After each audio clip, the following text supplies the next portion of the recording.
राष्ट्रपति ट्रंप अपने संबोधन में बार बार कहते हैं कि उनकी ईरान के सबसे समझदार नेताओं के साथ बातचीत चल रही है, लेकिन आईआरजीसी की तरफ से ऐसी किसी भी बातचीत से इनकार करते हुए अमेरिका को गंभीर चेतावनी जारी की जा रही है। क्या ईरान में दो गुट बन चुके हैं? क्या ईरान की सरकार और आईआरजीसी के बीच तलवारें तनी हुई हैं? अभी हाल ही में राष्ट्रपति पेजेश्किन की तरफ से अमेरिका के नागरिकों को एड्रेस करती हुई जिस तरह की चिट्ठी लिखी गई और उसके साथ ही आईआरजीसी ने अमेरिका को पाषाण काल से भी पीछे भेज देने की धमकी दी, उससे ईरान में बढ़ते आंतरिक टकराव की तस्वीर बनती दिख रही है। ईरान की तरफ से इजराइल के खिलाफ जारी हमले की नई खेप और इजराइल की ईरान और लेबनान पर आक्रामक कार्रवाई के बीच दो तस्वीरें युद्ध में शांति की उम्मीदों के बनने या बिगड़ने का संकेत दे रही हैं। एक तस्वीर है ईरान के राष्ट्रपति पेजेश्कियान की शांति अपील वाली चिट्ठी की, जिसमें वो लिखते हैं, ईरान की अमेरिकी जनता से कोई दुश्मनी नहीं है। ये अपील अमेरिका के उन लोगों से है जो भ्रामक बातों और मन गढ़ंत कहानियों के बीच सत्य की खोज जारी किए हुए हैं और बेहतर जीवन की आकांक्षा रखते हैं। ईरानी लोगों के मन में भी दूसरे देशों के प्रति कोई शत्रुता का भाव नहीं है। इनमें अमेरिका, यूरोप और पड़ोसी देश भी शामिल हैं। अब ईरान की दूसरी तस्वीर देखिए, जो इस्लामिक रिवॉल्यूशनरी गार्ड्स कॉर्प्स की धमकियों की है। ईरान के राष्ट्रपति और आईआरजीसी के अलग अलग विचारों और बयानों के पीछे वजह क्या है? क्या ईरान की सरकार और इस्लामिक सेना के बीच मतभेद हैं? क्या रिवॉल्यूशनरी गार्ड्स ने राष्ट्रपति पेजेश्कियान के अधिकार सीमित कर दिए हैं?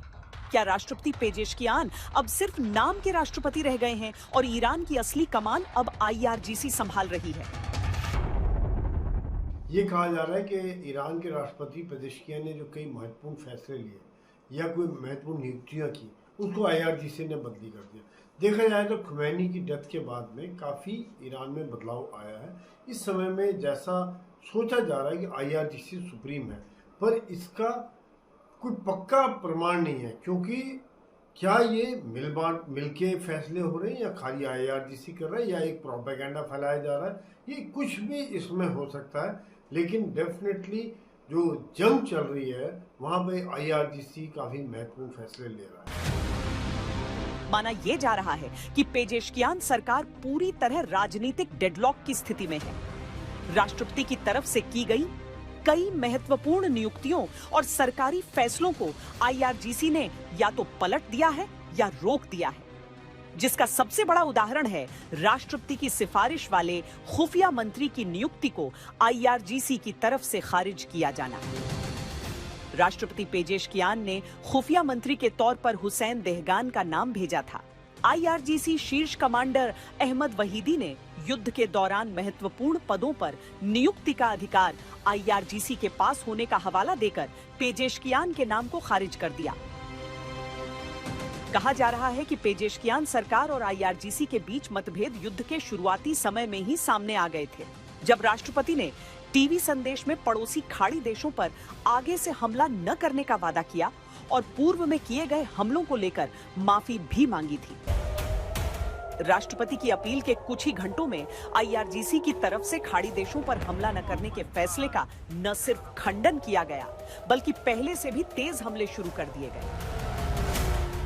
1979 में इस्लामिक सत्ता का धर्म तंत्र जब ईरान में काबिज हुआ, तो इस्लामी क्रांति और उसके फैसलों को अमल में लाने के लिए तत्कालीन सुप्रीम नेता अयातुल्लाह खुमैनी ने आईआरजीसी की स्थापना की थी।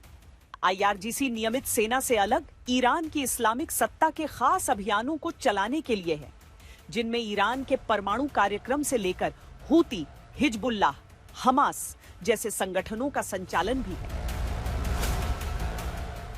ईरान में सुप्रीम लीडर से सलाह लेकर सरकार नीतियां लागू करती थी, लेकिन खामेनेई की मौत और मोजतबा की स्थिति का कुछ पता न चल पाने के कारण आईआरजीसी के एक बड़े हिस्से ने खुद को अस्थायी शासन निकाय के तौर पर स्थापित कर लिया है और ईरान की तरफ से जंग का संचालन भी वही कर रहा है। कहा तो ये भी जा रहा है कि पेजेश्कियान ने निर्वाचित सुप्रीम लीडर मोजतबा से मुलाकात करनी चाहिए, तो आईआरजीसी ने उन्हें भी रोक दिया और अब ईरान का भविष्य आईआरजीसी के हवाले है।